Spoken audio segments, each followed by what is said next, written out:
শনিবার তৃতীয় জাতীয় লোক আদালত সব জেলা এবং মহকুমা আদালত চত্বরে সরকারি ছুটির দিনে এই লোক আদালত বসবে।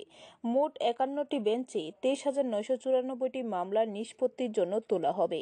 এর মধ্যে মামলা পূর্ববর্তী বিরোধ সংক্রান্ত ৩,৯২০টি বিষয় এবং আদালতে বিচারাধীন ২০,০৭৪টি মামলা রয়েছে।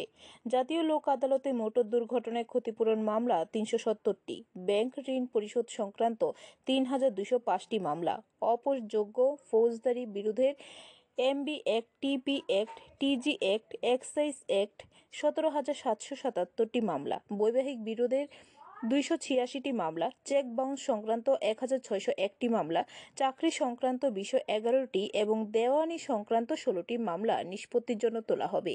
দ্রুত ও বিনা আইনি খরচে সংশ্লিষ্ট সবাইকে মামলা নিষ্পত্তির সুবিধা নিতে ত্রিপুরা রাজ্য আইনসেবা কর্তৃপক্ষের সদস্য সচিব জুমা দত্ত চৌধুরী বৃহস্পতিবার এক সাংবাদিক সম্মেলনের মধ্য দিয়ে আবেদন করেছেন। শনিবার আমরা এবছরের তৃতীয় জাতীয় লোক আদালত অনুষ্ঠিত করতে যাচ্ছি। আমাদের এই আয়োজন প্রায় ১.৫ মাস আগে থেকে শুরু হয়েছে।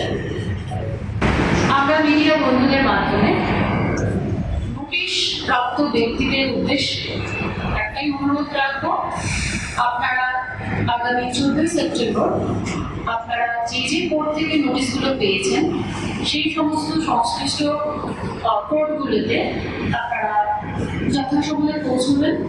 ব্যুরো রিপোর্ট, খবর ত্রিপুরা।